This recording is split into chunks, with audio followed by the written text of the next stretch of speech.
Hello friends, SRJ classes में आप सबका बहुत बहुत स्वागत है। देखिए, आज को हमारी क्लास से हम शुरू करने वाले हैं वर्ल्ड जियोग्राफी अर्थात विश्व भूगोल। और जब भी हम बात करें वर्ल्ड जियोग्राफी की या विश्व भूगोल की, तो आपको पता है इसमें हम सीधी सीधी भाषा में भूगोल ही पढ़ने वाले हैं। पर ये वाला जो भूगोल होगा वो हमारे भारतीय भूगोल से अलग होने वाला है। कैसे क्या हम इसमें पढ़ेंगे ये समझते हैं। सबसे पहले भूगोल का अर्थ क्या होता है, मतलब भूगोल जो ये शब्द है जियोग्राफी, इसका मतलब क्या होता है ये निकालते हैं। तो जियोग्राफी शब्द जो है यह एक ग्रीक भाषा का शब्द है। जियोग्राफी में दो शब्द आते हैं, पहला होता है जियो प्लस दूसरा होता है ग्राफी।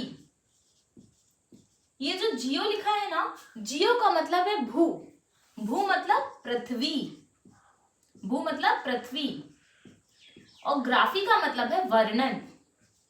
मतलब सामान्य भाषा में अगर हम देखें तो पृथ्वी का वर्णन करना जियोग्राफी कहलाता है। क्लियर है इतना? जब हम भारतीय भूगोल की बात करते हैं तो हम यहाँ पे बहुत ज्यादा डिटेल नहीं देखते, बल्कि जब हम पूरे वर्ल्ड जियोग्राफी की बात करते हैं तो हम यहाँ पे सभी कुछ पढ़ते हैं, क्योंकि हमको पूरी पृथ्वी का वर्णन करना है।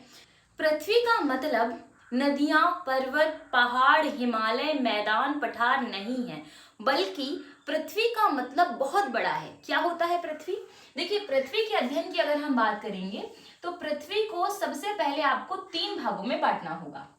तीन भागों में बांटना होगा। पहला भाग जो कि पृथ्वी का होता है जिसे कहा जाता है आंतरिक भाग, और इस आंतरिक भाग के अंदर पृथ्वी के भूगर्भ की चीजें आती हैं। भूगर्भ का क्या मतलब है? यहाँ पर हमने जो पृथ्वी देखी, हम सभी को पता है कि पृथ्वी के अंदर में हमको प्लेट्स दिखाई देती हैं, और प्लेट्स के अंदर बहुत सारा मैग्मा या फिर लावा रहता है। और वहीं अंदर पे हमको पता है कि पृथ्वी बहुत ज्यादा गर्म है, तापमान बहुत ज्यादा है। तो वो अंदर का जो अध्ययन है वो भूगर्भ के अंतर्गत आएगा। तो पृथ्वी का एक भाग हो गया आंतरिक अध्ययन या भूगर्भिक अध्ययन। पृथ्वी का दूसरा भाग होता है जिसमें हम पृथ्वी की सतह का अध्ययन करते हैं। अब हम जब बात कर रहे हैं सतह की या फिर सरफेस की, तो इस सरफेस में हम दो प्रकार का अध्ययन करेंगे। आपको पता है पृथ्वी में दो प्रकार के भाग मुख्य रूप से हैं। पहला तो होगा जिसे हम कहेंगे भूमि का अध्ययन। अब भूमि में आप पर्वत, पठार, मैदान सबको रख सकते हैं। और दूसरा होगा समुद्र का अध्ययन, अर्थात वो हिस्सा जहां पर जल स्थित है। तो समुद्र का अध्ययन आप इसमें पढ़ेंगे। फिर आता है तीसरा भाग जिसे कहा जाता है पृथ्वी के आवरण का अध्ययन। आवरण का क्या मतलब होता है? जब हम बहुत छोटे थे, पांचवी चौथी क्लास पे, तो हमने एक परिभाषा पढ़ी थी कि हमारे आसपास का आवरण पर्यावरण कहलाता है। तो वैसे ही पृथ्वी के जो आसपास का आवरण है उसका अध्ययन इसमें किया जाएगा। और पृथ्वी के आसपास का क्या आवरण है? तो सबसे पहली चीज वो है वायुमंडल। तो हम इसके अंतर्गत वायुमंडल पढ़ेंगे, और वायुमंडल के साथ में प्लस इसी के साथ में हम पढ़ेंगे ब्रह्मांड के बारे में। और जब मैं यहाँ पर आपको ब्रह्मांड शब्द का प्रयोग कर रही हूं, इसका मतलब है सब कुछ इसी के अंतर्गत आएगा जो है हमारा ब्रह्मांड। ठीक, क्लियर है? अगर यहाँ तक आपको बात समझ में आ गई तो फिर हम आगे बढ़ते हैं। जब भी हम जियोग्राफी या फिर भूगोल की बात करते हैं तो अलग अलग देशों के द्वारा भूगोल को बढ़ाने के लिए, उसे समझने के लिए अलग अलग कार्य किए गए। लेकिन यूनानी जो रहे हैं, जो ग्रीक लोग रहे हैं, उन्होंने बहुत ज्यादा भूगोल को बढ़ाने का प्रयत्न किया और अपनी अलग अलग अवधारणाएं दी। जिसमें से जो महत्वपूर्ण व्यक्ति रहे हैं वो रहे हिकेटियस। हिकेटियस ऐसे व्यक्ति हैं जिन्होंने अपनी एक किताब लिखी जिसका नाम था जस पेरियोडस या पीरियोडस। जस पीरियोडस की किताब किसकी है? तो हिकेटियस की है। वहीं जियोग्राफी की जब भी हम बात करेंगे, भूगोल की हम जब भी बात करेंगे, तो भूगोल के पिता इरिट्रोस्थनीज को कहा जाता है, क्योंकि अपने समय में इरिट्रोस्थनीज वो पहले व्यक्ति थे जिन्होंने जियोग्राफिका शब्द का प्रयोग किया। तो इरिट्रोस्थनीज ने अपनी किताब में जियोग्राफिका शब्द का प्रयोग किया। इस कारण से इरिट्रोस्थनीज को हम भूगोल का जनक कहते हैं। फिर अगले व्यक्ति आते हैं जिनका नाम है अरस्तु। अरस्तु की जब हम बात करेंगे तो ये समय है सिकंदर का समय, आप सभी को पता है कि महान सिकंदर ने विश्व के अधिकतम देशों को जीत लिया था और वही सिकंदर के जो गुरु थे वो अरस्तु थे। और अरस्तु ने भूगोल के संबंध में ये कहा था कि पृथ्वी गोलाकार है, पृथ्वी गोलाभ है। अगला व्यक्ति आता है जिसका नाम है टालमी। टालमी वो व्यक्ति रहे हैं जिन्होंने मानचित्र कला का प्रारंभिक विकास किया। मतलब पहली बार किसी ने बताया कि भाई हम लोकेशन को चित्रों में भी बना सकते हैं, मानचित्र में भी दिखा सकते हैं। और बंगाल की खाड़ी, भारत का जो बंगाल की खाड़ी वाला हिस्सा है, इसका मानचित्र टालमी ने ही बनाया था। तो टालमी ने विश्व में सबसे पहले मानचित्र कला का विकास किया। वही मानचित्र की अगर बात हो रही है तो एक और व्यक्ति है जिनका नाम है एनेगजीमेंडर। अजीब नाम है, एनेगजीमेंडर। ये कहते हैं कि इनके द्वारा विश्व का मानचित्र बनाया गया सबसे पहले। इसके अलावा मार्टिन बेहम नाम के एक और व्यक्ति रहे हैं जिन्होंने सबसे पहले विश्व ग्लोब का निर्माण किया। इन्होंने बताया कि ग्लोब कैसे बनेगा और किस प्रकार से हर एक जगह को इन्होंने बताने की कोशिश की। वहीं जब हम बात करेंगे भारत की, तो भारत के कौन कौन से ऐसे महान संत थे, महान वैज्ञानिक थे, महान खगोल शास्त्री थे जिन्होंने भारत के बारे में, भूगोल के बारे में यहाँ पर रह के बहुत बड़ी बड़ी और अच्छी अच्छी बातें की। सबसे पहले जब भी हम बात करते हैं भारतीय इतिहास की, तो हमारी भारतीय संस्कृति में सबसे पुरानी कोई चीज स्थित है तो वो है हमारे वेद। तो हमारे वेदों में एक वेद है जिसे कहा जाता है ऋग्वेद, और ऋग्वेद जो है वह सबसे पुराना वेद भी है। तो ऋग्वेद की अगर हम बात करें तो ऋग्वेद में तारों का वर्णन हमको देखने के लिए मिलता है। साथ ही साथ में इसमें 5 ऋतुओं का वर्णन है, मतलब 5 बड़े मौसमों का भी वर्णन है। तारों की जब हम बात करते हैं तो आपको पता होगा कि हिंदू संस्कृति में कुल 16 संस्कार होते हैं। ये 16 संस्कार मानव के जन्म से लेकर उसकी मृत्यु तक संपन्न होते हैं। इन 16 संस्कारों में कुछ उदाहरण मैं आपको देती हूँ। जैसे पहला संस्कार मान लीजिए एक विवाह संस्कार हो गया, कर्ण भेदन हो गया, ऐसे अलग अलग संस्कार होते थे। लेकिन ये सभी संस्कार एक विशेष अवधि पर, एक विशेष समय पर किए जाते थे और उन समयों की गणना जो है वो इन्हीं तारों के माध्यम से की जाती थी। तो सबसे पहले भूगोल की बात हमको कहाँ देखने के लिए मिलती है? ऋग्वेद में। ऋग्वेद के बाद में आते हैं आर्यभट्ट। आर्यभट्ट की अगर हम बात करें तो आर्यभट्ट ने ये कहा था कि पृथ्वी जो है वो गोलाभ है, मतलब गोल आकार की है, जैसा कि अरस्तु ने कहा। आर्यभट्ट ने यह भी बताया कि ये जो पूरा एरिया है इसको हम भूगोल कहेंगे। एक और चीज, आर्यभट्ट ने पृथ्वी की परिधि के बारे में बताया था। परिधि क्या होती है? ये जो आपको बाहर आउटलाइन दिखाई देती है ना पृथ्वी की, इसे ही परिधि कहा जाता है। तो आर्यभट्ट के द्वारा ये बताया गया कि यह परिधि कितनी है, तो ये थी 24,835, बल्कि वास्तविकता में परिधि है 24,901। मतलब 835 और 901 में बहुत कम डिफरेंस है। तो पृथ्वी की परिधि का ज्ञान आर्यभट्ट ने पहले ही दे दिया था। इसके बाद में वराहमिहिर जी की जब हम बात करते हैं तो वराहमिहिर जी जो है इनका संबंध उज्जैन से रहा है। इनका जन्म उज्जैन में हुआ और आज भी वराहमिहिर शोध संस्थान जो है वह उज्जैन में स्थित है। इसी के साथ में वराहमिहिर जी के द्वारा सूर्य ग्रहण और चंद्र ग्रहण दोनों के बारे में बताया गया था। इसके बाद अगले आते हैं भास्कराचार्य। भास्कराचार्य वह व्यक्ति रहे हैं जिन्होंने अंक गणित और बीज गणित दोनों का ज्ञान भारत के सामने रखा। अंक गणित, बीज गणित क्या होता है? आपने बहुत पहले वैदिक गणित की एक किताब देखी होगी, या अगर आपने नहीं देखी तो आपके जो दादाजी हैं या आपके जो बड़े पिताजी हैं, पापा जी हैं, उनसे आप कभी पूछिएगा कि पापा ये कितना लिखा है, तो वो आपको बताएंगे बेटा ये 8 है।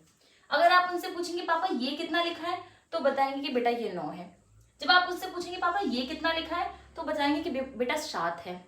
तो ये जो अक्षर है ये अंक गणित या वैदिक गणित के अंतर्गत आते थे। क्लियर है इतना? अगर हम बात करते हैं तो अब क्योंकि हम ये सारी चीजों को छोड़कर आगे बढ़ चुके हैं, लेकिन फिर भी अंक गणित और बीज गणित का सिद्धांत किसके द्वारा दिया गया, तो वो व्यक्ति होंगे भास्कराचार्य। अंत में एक और व्यक्ति का नाम आता है जो है ब्रह्मगुप्त। ब्रह्मगुप्त के द्वारा शून्य पर प्रयोग किए गए। अच्छा, बहुत अच्छी सी चीज याद आती है, शून्य। जब भी हम शून्य की बात करते हैं तो आपने वो गाना तो सुना ही होगा, शून्य दिया मेरे भारत ने, दुनिया को तब गिनती आई, है ना। शून्य की जब हम बात कर रहे हैं तो ये जो जीरो आपको दिखाई पड़ता है, ये जीरो दिया किसने? ये जीरो किसने दिया? आर्यभट्ट ने? आर्यभट्ट ने दिया क्या? नहीं, ये जीरो आर्यभट्ट ने कभी दिया ही नहीं, क्योंकि भारत में जीरो की गिनती बहुत पहले से है। अगर आर्यभट्ट की हम बात करें तो आर्यभट्ट लगभग 550 एडी के आसपास में आर्यभट्ट का जीवन रहा था। तो इस समय की अगर हम बात कर रहे हैं तो इसके पहले कौरवों के 100 कौरव किसने गिने? पांडव 5 थे, किसने गिना? रावण के 10 सिर थे, किसने गिना? बल्कि हमारे पास शून्य बहुत पहले से था, हम उसका प्रयोग भी कर रहे थे, लेकिन आर्यभट्ट के द्वारा इस शून्य का प्रयोग दशमलव प्रणाली में किया गया है। क्लियर है? शून्य की खोज भारत में ही हुई है, बिल्कुल सही है, लेकिन शून्य की खोज आर्यभट्ट ने नहीं की, बल्कि शून्य से दशमलव प्रणाली की खोज, शून्य का प्रयोग दशमलव प्रणाली में करने की खोज आर्यभट्ट के द्वारा की गई। तो यहां तक बातें क्लियर हैं आपको? ठीक, देखिए ये हो गया भारत का और यूरोपियन का जो भी कंट्रीब्यूशन रहा है भूगोल में, ये सारी चीजें यहाँ पर खत्म होती है। अब हम बात करेंगे कि भाई भूगोल है क्या और उसके अंतर्गत क्या आता है। अब हम पढ़ने वाले ब्रह्मांड के बारे में। देखिए, जब भी मैं ब्रह्मांड की बात करती हूँ तो ब्रह्मांड के अंतर्गत आता क्या क्या है, आपके दिमाग में आ रहा होगा। तो ब्रह्मांड के अंतर्गत जो भी उपस्थित है, सूक्ष्म से सूक्ष्म मतलब छोटा से छोटा, या महाकाय बड़े से बड़ा पदार्थ का समूह ब्रह्मांड के अंतर्गत ही आएगा। मतलब छोटे से छोटी कोई चीज या बड़ी से बड़ी कोई चीज जो भी होगी, सारी की सारी ब्रह्मांड के अंतर्गत आएगी। ब्रह्मांड में लगभग 100 अरब आकाश गंगाएं हैं। 100 अरब आकाश गंगाएं ब्रह्मांड में है। 100 अरब या 100 अरब, ठीक है। वहीं अगर 100 अरब आकाश गंगाएं हैं तो लगभग 100 अरब तारे भी होंगे।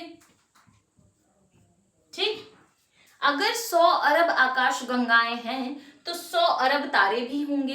देखिए, मैं आपको एक चीज बताती हूं, जब भी हम आकाश गंगा की बात करते हैं तो हमको उसके साथ तारों को साथ में जोड़ना है। आकाश गंगा का स्ट्रक्चर कैसे होता है? देखिए, जब आपने कभी चाकोली देखी है आपने, है ना, बेसन की जो बनती है वो ऐसी दिखाई पड़ती है। तो ये जो पॉइंट दिख रहा है, जो केंद्र दिख रहा है, यहां पर तारे होते हैं, और यहां पर तारे का मतलब है सूर्य से। ठीक, सूर्य से मतलब है। तो आकाश गंगा के केंद्र में क्या होता है? सूर्य होता है।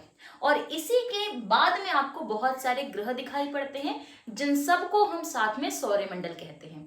तो अगर मैं कह रही हूं कि ब्रह्मांड में 100 अरब आकाश गंगाएं हैं, तो क्या 100 अरब अलग अलग सौरमंडल भी होंगे? बिल्कुल होंगे। आपको मैं एक चीज दिखाना चाहती हूँ, ये देखिए, यह है भगवत गीता। भगवत गीता में हम भगवान विष्णु के स्वरूप को देखते हैं। मैं आपको प्रास से दिखाती हूँ। ये जो भगवान विष्णु का स्वरूप आपको शेष शैया में लेटा दिख रहा है, इसी के नीचे आपको और भी पृथ्वियां दिख रही हैं, और उन सभी पृथ्वियों के नीचे, पृथ्वियों के अंदर आपको भगवान विष्णु दिखाई पड़ रहे हैं। ये देखिए, तो इसका मतलब क्या हुआ? इसका मतलब है मल्टीवर्स। हम पढ़ते हैं ना, मल्टीवर्स क्या होता है वास्तविकता में? बिल्कुल होता है, क्योंकि अगर ये एक पृथ्वी है जहां पर हम रह रहे हैं, तो यहां लिखा है ऐसी 100 अरब आकाश गंगाएं, मतलब ऐसी 100 अरब पृथ्वियां होंगी।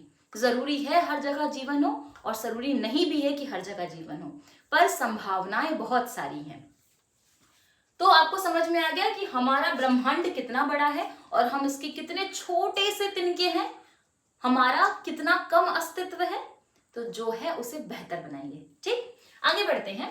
तो जब हम ब्रह्मांड की बात कर रहे हैं तो सूक्ष्म से सूक्ष्म और बड़े से बड़े सारे पदार्थ मिलकर ब्रह्मांड बनाते हैं। ब्रह्मांड में लगभग 100 अरब आकाश गंगाएं हैं, और इन्हीं 100 अरब आकाश गंगाओं में 100 अरब तारे हैं, और साथ में मिलकर ये अपना सौरमंडल बनाते हैं। मतलब हो सकता है कि हम जिस यूनिवर्स में रहते हैं इसके अलावा और भी सारे यूनिवर्स हो, जिनको मल्टी यूनिवर्स कहा जाता है। एक मूवी आई थी doctor strange and madness of multiverse, ऐसे कुछ नाम है उसका, याद नहीं मुझे क्लियर, पर ये इसी चीज पर बनी हुई थी कि हमारे यूनिवर्स के अलावा और भी सारे यूनिवर्स यहाँ पर एग्जिस्ट करते हैं। ठीक, यहां तक बात समझ में आई। अब बात करते हैं ब्रह्मांड की उत्पत्ति की, कि भाई ब्रह्मांड तो है, पर ये ब्रह्मांड बना कैसे, ब्रह्मांड सामने आया कैसे। तो इसकी सबसे बड़ी थ्योरी जो मानी जाती है उसे कहा जाता है big bang theory. Big bang theory की हम बात करें, इसे महाविस्फोटक सिद्धांत कहा जाता है, बिग बैंग थ्योरी। इसे हम महाविस्फोटक सिद्धांत के नाम से भी जानते हैं। ये सिद्धांत ये कहता है कि एक बड़ा सा गोला मान लो, या बड़ा सा अंतरिक्ष का एक भाग मान लो, और इस अंतरिक्ष के भाग पर बहुत सारी जितने भी सूक्ष्म से सूक्ष्म मतलब छोटी से छोटी और बड़ी से बड़ी जितने भी चीजें ब्रह्मांड में, सब कुछ इकट्ठे थी, इकट्ठे यहां पर केंद्र में थी। ठीक, सब कुछ केंद्र में था और इकट्ठे था, और इस चीज पर जो ये पदार्थ हैं इन पे अत्यधिक तापमान लग रहा था, ताप लग रहा था, और अत्यधिक घनत्व लग रहा था। ताप और घनत्व, अत्यधिक ताप और घनत्व लगने के कारण ये चीजें आपस में संकुचित हो रही थी, कॉन्ट्रैक्ट हो रही थी। तो ये क्या हो रही है, संकुचित हो रही है। देखिए, जब भी हम पदार्थ को पढ़ते हैं, किसी चीज को पढ़ते हैं, मेटल को पढ़ते हैं, मेटल को पढ़ते हैं, पदार्थ को, तो पदार्थ की हमेशा 3 अवस्थाएं होती हैं। पहली होती है ठोस, दूसरी होती है द्रव्य, और तीसरी होती है गैस। गैस पदार्थ की वो अवस्था है जिसमें अणु बहुत दूर दूर होते हैं, द्रव्य में अणु थोड़े पास पास होते हैं, और ठोस में अणु बहुत पास पास रहते हैं। तो ये बहुत ज्यादा ठोस था क्योंकि इसमें अणु बहुत ज्यादा पास पास थे, और लगे हाथ ये जो अणु हैं, जो पूरे पदार्थ हैं, ये संकुचित हो रहे हैं, कॉन्ट्रैक्ट हो रहे हैं। तो इनमें और अलग से बाहर से ताप और दाब बहुत ज्यादा लग रहा है, इनका घनत्व बहुत ज्यादा बढ़ रहा है। तो आपने एक चीज देखी होगी कहीं यूट्यूब वगैरह पे, इसको कहते हैं हाइड्रोलिक प्रेस। ठीक, अगर आपको ये शॉर्ट्स वीडियो आपने कभी देखी हो तो मैं आपको बताती हूँ एग्जांपल से। ये होता है हाइड्रोलिक प्रेस का दबाने वाला हिस्सा, और नीचे रखी होती है एक प्लेट। ठीक, अब इस प्लेट के बीच में आप बहुत सारी चीजें रख सकते हो। आपने मान लीजिए चॉकलेट रख दी, जेम्स रख दिया, कोई फ्रूट रख दिया, कोई लकड़ी का हिस्सा रख दिया। मान लीजिए, मानना है आपको, ठीक है, जितना कठोर ये पदार्थ है ना, जितना कठोर, तो सेंटर पे जितना कठोर पदार्थ है, एक अपन एग्जांपल लेते हैं, मान लो कोई हीरे का बड़ा सा टुकड़ा, क्योंकि धातुओं में सबसे कठोर तो हीरा ही है। तो मान लीजिए आपने इतना बड़ा हीरे का टुकड़ा लिया और इसको जस्ट हाइड्रोलिक प्रेस के नीचे रख दिया। अब प्रेस की क्या कंडीशन है भाई, इसके अंदर तो वजन है ना, तो ये नीचे आएगा। तो ये कई टन वजन जब इस पे लगेगा, कई टन जब वजन लगेगा इसके ऊपर, कुंटल के बाद टन, टन के बाद टन, तो जब बहुत सारा वजन लगेगा, 1000-2000 किलो एग्जाम्पल है ये, ठीक है, जब इसमें वजन लगेगा तो हीरा, क्योंकि वो सबसे कठोर धातु है, इस कारण से वो पसरेगा नहीं बल्कि फूट जाएगा। समझ आ रही है बात। जब हम सोने को यहाँ रखेंगे, गोल्ड को यहाँ पे रखेंगे और हाइड्रोलिक प्रेस को नीचे दबाएंगे प्रेशर से, प्रेशर देंगे जब हम इसमें, तो सोना जो है वो पसर जाएगा, मतलब सोना जो है एक पतली सी परत बन के निकल जाएगा साइड से, फूटेगा नहीं। पर हीरा क्या, फूट जाएगा, क्योंकि उसके पास में बहुत ज्यादा घनत्व है, वो बहुत कठोर है। तो वैसे ही यहाँ पर जब ये चीजें ऑलरेडी संकुचित बहुत ज्यादा हो चुकी हैं, तब भी इसमें ताप और दाब कंटिन्यू लग रहा है, घनत्व इसमें बार बार लग रहा है। अब इसकी कंडीशन नहीं है कुछ करने की, अलग से आप और प्रेशर दिए जा रहे हो, तो ये जो है फूट गया। और जब ये फूटा तो ये पूरे अंतरिक्ष में अलग अलग दिशाओं में फैल गया। ठीक है, और इसी को कहा जाता है बिग बैंग थ्योरी। इस थ्योरी की प्रामाणिकता इस बात से तय होती है क्योंकि आज भी जो है वो आकाश गंगाएं एक दूसरे से दूर जा रही हैं। आज भी आकाश गंगाएं अलग अलग छिटक रही हैं, क्योंकि हम क्या पढ़ते हैं, जब भी किसी चीज पर बल लगाया जाता है तो गति होती है। ठीक है, किसी चीज पर लगने वाला बल ही गति कहलाता है। अगर ये चीज छिटक चुकी है, टूट चुकी है, बिखर चुकी हैं, जब तक आप उनको पकड़ोगे नहीं तो वो हाथ में आएंगी नहीं, वो रुकेंगी नहीं। आपने तो उनको पकड़ा ही नहीं ना, कोई उनपे कोई छेड़छाड़ कर ही नहीं रहा है, तो क्या ये चीजें वैसे ही जाती जा रही हैं अंतरिक्ष में। समझ आया? तो ये अभी भी अंतरिक्ष का क्या हो रहा है, विस्तार हो रहा है। और ये गोला सिर्फ एग्जाम्पल के लिए था, अंतरिक्ष बहुत ज्यादा बड़ा है। बात समझ में आ गई? और ये पृथ्वी की बात नहीं हो रही, ये अंतरिक्ष की बात हो रही है। तो अंतरिक्ष अभी भी विस्तारित है, अभी भी फैल रहा है। फिर मापक इकाइयों की हम बात करते हैं। मापक इकाइयों की जैसे ही हम बात करते हैं तो हमको 3 प्रमुख मापक इकाइयां दिखाई पड़ती हैं। पहली मापक इकाई है जिसको हम खगोलीय इकाई कहते हैं।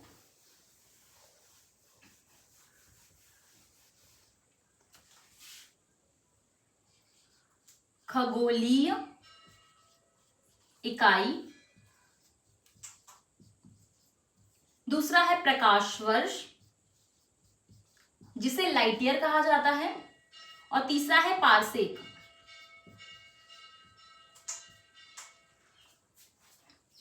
देखिए, जब हम खगोलीय इकाई की बात करते हैं तो खगोलीय इकाई का साफ सीधा मतलब है सूर्य से पृथ्वी की कितनी दूरी है। तो सूर्य से पृथ्वी की दूरी इसके तहत नापी जाती है, खगोलीय इकाई के तहत।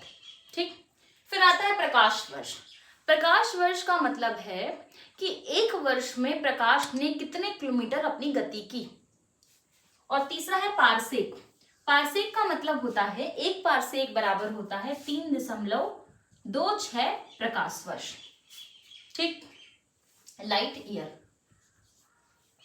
अब कैसे समझोगे इस बात को समझते हैं। ठीक है, कैसे आपको पता चलना चाहिए। देखो, खगोलीय इकाई समझ में आ गया, सूर्य से पृथ्वी की दूरी खगोलीय इकाई कहलाती है। ठीक है, 8 मिनट 16 सेकंड लगते हैं सूर्य की किरणों को पृथ्वी पर पहुंचने के लिए। प्रकाश वर्ष की अगर हम बात करें तो भाई, जैसे कि एक एग्जाम्पल समझिए, ये घर है। अब मान लो इसको घर, ठीक है, दिख तो नहीं रहा है घर जैसा, पर मान लीजिए। ठीक है, घर के ऊपर एक चिमनी है, एक कमरा है जो पूरी तरीके से पैक है, जहां पे बिल्कुल भी लाइट नहीं है, और ये चिमनी है और चिमनी का ढक्कन हमेशा लगा रहता है। सूर्य की कड़ी धूप है ना, और इस कड़ी धूप में आपने ढक्कन हटाया।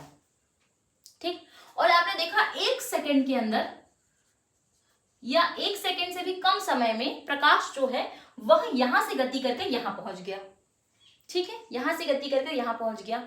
अब आपने इसी हिस्से को बहुत बढ़ा के, क्योंकि देखो प्रकाश फैलता है लेकिन बहुत ज्यादा नहीं फैलता, प्रकाश का एक केंद्र होता है। अगर वो इस साइड से यहां से आ रहा है तो पूरी जगह नहीं फैलेगा, वो धीरे धीरे फैलेगा, क्योंकि वो एक संकीर्ण क्षेत्र से अंदर की ओर आ रहा है। ठीक है, तो ये यहाँ की लंबाई आपने देख ली कि भाई, ये मान लो आप यहाँ पे ये 300 मीटर की जगह थी, 300 मीटर का कमरा था। तो 300 मीटर अगर 1 सेकंड में गति कर रहा है तो इस प्रकार से प्रकाश को कैलकुलेट किया जाता है कि भाई 1 सेकंड को हमको अब 1 साल करना है, तो 1 वर्ष में प्रकाश जो है वह कितने किलोमीटर की गति करता है, यही प्रकाश वर्ष के अंतर्गत आता है। वहीं हम बात करते हैं पारसेक की, तो इसका साफ मतलब है कि 3.26 प्रकाश वर्ष बराबर 1 पारसेक होता है। ठीक, इतना आपके एग्जाम के लिए बहुत ज्यादा हो जाएगा।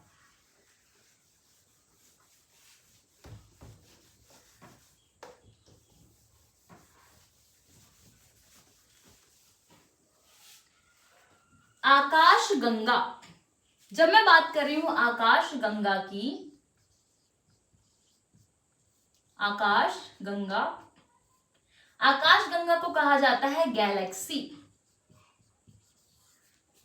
ठीक, आकाश गंगा की अगर हम बात करें तो ब्रह्मांड में लगभग हमने पढ़ा 100 अरब आकाश गंगाएं हैं, और हर एक आकाश गंगा के पास अपना एक सूर्य है। तो इस कारण से हमारे पास में कुल 100 सूर्य भी हो गए।